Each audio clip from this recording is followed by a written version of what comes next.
প্রিয় নবম শ্রেণীর ছাত্রছাত্রীরা, সেকেন্ড ইউনিট টেস্ট বাংলা পরীক্ষার ঠিক আগের মুহূর্তে তোমাদের জন্য নিয়ে চলে এলাম একটি চূড়ান্ত গুরুত্বপূর্ণ নমুনা প্রশ্নপত্র। এই নমুনা প্রশ্নপত্রে থাকা প্রতিটা প্রশ্ন পরীক্ষার জন্য ভীষণ গুরুত্বপূর্ণ, পরীক্ষাতে আসার মতো প্রশ্ন। কাজেই তোমরা যারা বাংলা পরীক্ষাতে দুর্দান্ত ফলাফল করতে চাইছো, অবশ্যই এই নমুনা প্রশ্নপত্রে থাকা ছোট বড় প্রতিটা প্রশ্ন খুব ভালো করে পড়ে রাখো। এখান থেকে বেশ কিছু প্রশ্ন তোমাদের পরীক্ষাতে হুবহু কমন পাবে। সো প্রথম থেকে সম্পূর্ণ প্রশ্নপত্রটি দেখে নেওয়া যাক। শুরুতেই রয়েছে একের দাগ। বলা হচ্ছে সঠিক উত্তরটি নির্বাচন করো, যে কোনো 8টি। এখানে 8টি এমসিকিউ টাইপ প্রশ্নের উত্তর লিখতে হবে। প্রতিটি প্রশ্নের মান 1 নম্বর করে, টোটাল 8 নম্বর রয়েছে। আমরা উত্তর সহ প্রতিটা প্রশ্ন দেখে নেব। প্রথম প্রশ্ন, হিন্দি সাহিত্যের বঙ্কিম বলা হয়। উত্তর হবে অপশান খ, প্রেমচাঁদকে। এরপর দ্বিতীয় প্রশ্ন, রাধারানী পথিককে নিজের বাড়ি বলেছিল কোথায়? উত্তর হবে শ্রীরামপুর, অর্থাৎ রাইট আনসার অপশান ক। এরপর 1.3-এর প্রশ্ন, এ কন্যারে দেখেনি কো। এ কন্যাকে দেখেনি। উত্তর হবে পৃথিবীর কোনো পথ। 1.4-এর প্রশ্ন, আবহমান কবিতাটির মূল কাব্যগ্রন্থ। উত্তর হবে অন্ধকার বারান্দা, অর্থাৎ রাইট আনসার অপশান গ। 1.5-এর প্রশ্ন, তোমাকে শতবার স্বাগত জানাচ্ছি। বক্তা এখানে স্বাগত জানাচ্ছেন। উত্তর হবে ভারতবর্ষকে। পরের প্রশ্ন, খাঁটি লোকের কথার। উত্তর হবে অপশান গ, নড়চড় হয় না। এরপর 1.7-এর প্রশ্ন, বিশেষ্যের আরেক নাম। উত্তর হবে সংজ্ঞা।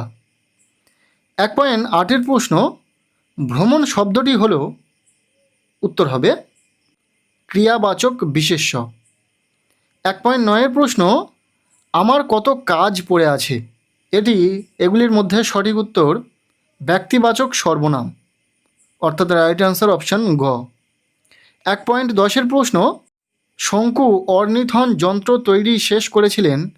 উত্তর হবে 14ই নভেম্বর। এই ছিল একের দাগ থেকে 10টি এমসিকিউ টাইপ প্রশ্ন। এরপর আমরা দেখে নেব প্রশ্নপত্রে থাকা 2-এর দাগ, যেখানে বলা হচ্ছে কম বেশি 15টি শব্দে নিচের প্রশ্নগুলির উত্তর দাও, যে কোনো 8টি। এখানে 8টি এসএকিউ টাইপ প্রশ্নের উত্তর লিখতে হবে। প্রতিটি প্রশ্নের মান 1 নম্বর করে, টোটাল 8 নম্বর রয়েছে। প্রথম প্রশ্ন, রাধারানী একা রথের মেলায় গিয়েছিল কেন? উত্তর হবে রাধারানী বনফুলের মালা বিক্রি করে মার পথ্য সংগ্রহ করবে বলে মহেশের রথের মেলায় গিয়েছিল। দ্বিতীয় প্রশ্ন, কবির চোখের পরে মুখের পরে কি ভাসে? উত্তর হবে কবি জীবনানন্দ দাশের চোখের পরে মুখের পরে বাংলার নীল সন্ধ্যার চেহারার আশা কেশবতী কন্যার চুল ভাসে। ইম্পর্টেন্ট একটি প্রশ্ন, খুব ভালো করে উত্তরটি দেখে রাখো। এরপর 2.3-এর প্রশ্ন, কবি লাউ মাচার পাশে কেন দাঁড়াতে বলেছেন? উত্তর হবে কবি লাউ মাচার পাশে গিয়ে দাঁড়াতে বলেছেন কারণ পল্লী বাংলার প্রকৃতি লালিত সহজ সরল জীবনকে সেখানে খুঁজে পাওয়া যায়। এরপর 2.4-এর প্রশ্ন, নব নব সৃষ্টি রচনাংশে লেখক রান্নাঘর থেকে কি কি তাড়ানো মুশকিল বলেছেন? উত্তর হবে নব নব সৃষ্টি রচনাংশে রান্নাঘর থেকে আলু, কপি ও এ জাতীয় বিদেশি সবজি তাড়ানো মুশকিল বলেছেন। এরপর 2.5-এর প্রশ্ন, কিন্তু বিঘ্ন আছে বহু, কোন কাজে বিঘ্ন আছে? উত্তর হবে ভারতবর্ষের, বিশেষত ভারতের নারী সমাজের সার্বিক উন্নয়নের কাজে প্রচুর বিঘ্ন আছে। পরের প্রশ্ন, আমরা কি কারণে সর্বনাম ব্যবহার করি? উত্তর হবে আমরা নামপদের পুনরুক্তি পরিহার করার জন্য সর্বনাম ব্যবহার করি। 2.7-এর প্রশ্ন, মরদ কি বাত হাতি কা দাঁত প্রবাদটির অর্থ কী?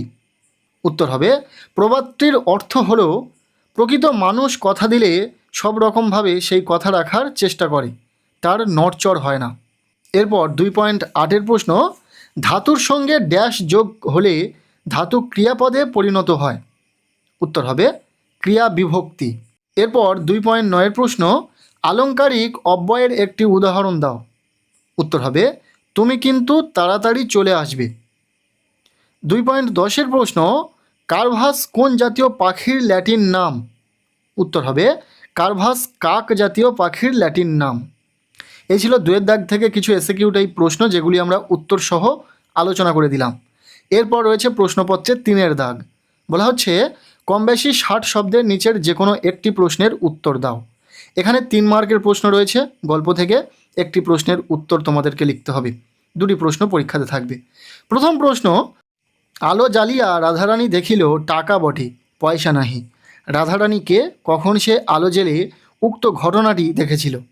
উত্তর হবে, রাধারানী গল্পাংশের মুখ্য চরিত্র রাধারানী ছিল এক পিতৃহীন 10-11 বছরের বালিকা।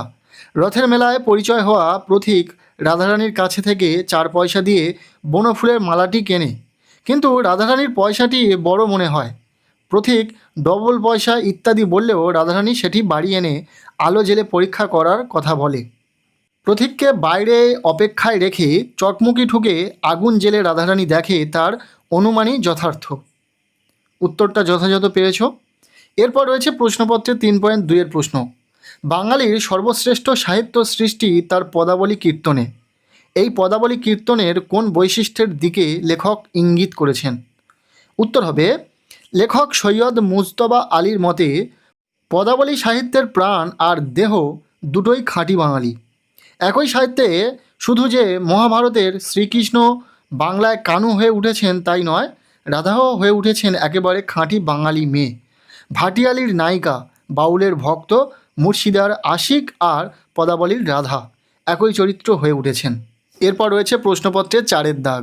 বলা হচ্ছে কম বেশি 60 শব্দে নিচের যে কোনো একটি প্রশ্নের উত্তর দাও।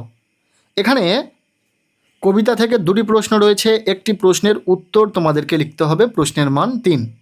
প্রথম প্রশ্ন, লাল লাল বটের ফলের ব্যথিত গন্ধের ক্লান্ত নীরবতা, তাৎপর্য ব্যাখ্যা করো। উত্তর হবে, আকাশের 7টি তারা কবিতায় কবি পল্লী প্রকৃতির মধ্যে বাংলার প্রাণকে খুঁজে পেয়েছিলেন। গাছ থেকে খসে পড়া বটের ফলের মধ্যে রয়েছে এক নীরব ক্লান্তি। বাংলার শান্ত নিস্তরঙ্গ প্রকৃতির মধ্যে থাকা বিষাদময়তাকেই যেন কবি এখানে প্রত্যক্ষ করেছেন। গাছ থেকে খসে পড়া বট ফলের মধ্যে রয়েছে জীবন থেকে বিচ্ছিন্ন হওয়ার বেদনা। এরপর দ্বিতীয় প্রশ্ন, কে এইখানে ঘর বেঁধেছে? ঘর বেঁধেছে কথাটির তাৎপর্য কী? উত্তর হবে, আশ্রয়ের প্রয়োজনে মানুষ ঘরবাড়ি তৈরি করে, কিন্তু নীরেন্দ্রনাথ চক্রবর্তীর আবহমান কবিতায় উল্লেখিত ঘর বাঁধা কথাটি ব্যাপক অর্থে ব্যবহৃত হয়েছে। এর অর্থ শুধু ইট কাঠ পাথর দিয়ে বাসস্থান তৈরি করা নয়, এর ভিত তৈরি হয় স্নেহ মমতা মাখা সম্পর্কের উষ্ণতা দিয়ে এবং আপন করে নেওয়ার চেষ্টা থেকেই। বাংলায় আসা মানুষজনও সেভাবেই এদেশকে ভালোবেসে এখানে ঘর বেঁধেছে। বোঝা গেল? এরপর রয়েছে প্রশ্নপত্রে 5-এর দাগ। বলা হচ্ছে কম বেশি 60 শব্দের নিচের যে কোনো একটি প্রশ্নের উত্তর দাও। এখানেও 2টি প্রশ্ন রয়েছে। একটি প্রশ্নের উত্তর লিখতে হবে। প্রথম প্রশ্ন, বিঘ্ন আছে বহু, কোন কোন বিঘ্নের কথা বলা হয়েছে লেখো। উত্তর হবে, স্বামী বিবেকানন্দ মিস নোবেলকে যেভাবে বিঘ্নের কথা বলেছেন তার মধ্যে প্রথমেই উল্লেখ এদেশের মানুষের দুঃখ, কুসংস্কার, দাসত্ব, মানুষের দরিদ্র একটা প্রধান বাধা।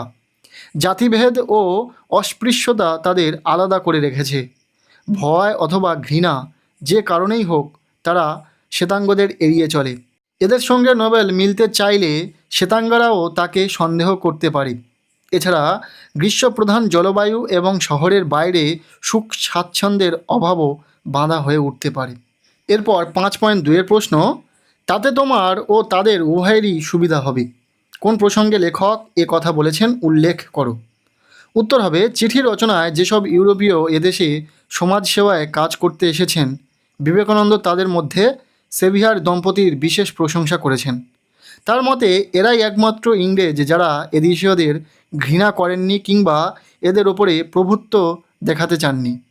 তবে এদের কোনো নির্দিষ্ট কার্যপ্রণালী নেই, তাই মিস নোবেল এদেশে এলে এবং তারা একত্রিত হলে 2 তরফেরই কাজের সুবিধা হবে।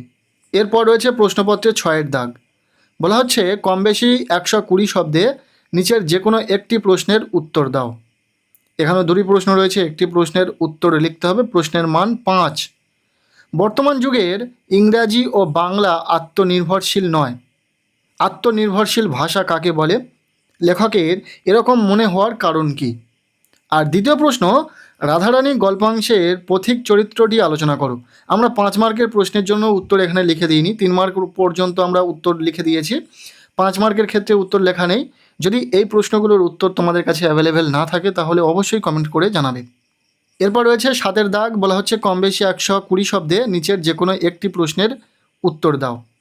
এখানে কবিতা থেকে 2টি প্রশ্ন রয়েছে, একটি প্রশ্নের উত্তর লিখতে হবে, প্রশ্নের মান 5।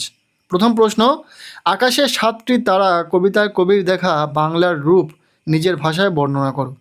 এরপর দ্বিতীয় প্রশ্ন, ফুরোয় না আর কিছুই ফুরোয় না, এখানে কি না ফুরোনোর কথা বলা হয়েছে, কেন কিছুই ফুরোয় না। এরপর রয়েছে প্রশ্নপত্রে 8-এর দাগ, বলা হচ্ছে কম বেশি 150 শব্দে নিচের যে কোনো একটি প্রশ্নের উত্তর দাও। এখানে প্রফেসর শঙ্কুর ডায়েরি থেকে 2টি প্রশ্ন রয়েছে, একটি প্রশ্নের উত্তর লিখতে হবে, প্রশ্নের মান 5।